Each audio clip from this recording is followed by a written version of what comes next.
Hadin belami sibun ki khubor hamsaya baka People Democratic Front bakala ban khliap lamano haswa ka election arjar pulai namar babaro ki MLA kani ka parti kin riano sa ki weipat ki sengsain perthai u president ka PDF ba bantai dor lingdo ulakran shai bo uni khun be ya election arjar pulai na ka parti PDF habai kren bat kilat pathai khubor ba bantai dor ulong ba mau lembat MLA ka Sohra kin ne be apo ka parti kat ba ki ngut ki MLA pan empat tip namar baki kelempat kren shai.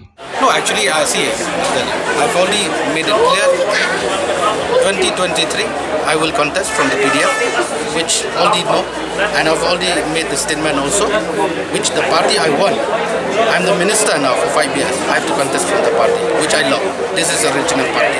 I don't know about the others, but till now, we haven't get any clear message from them. But me, myself, and given MLA of Sohra, we have make it clear in the CEC last time when we had that will contest from the party PDF.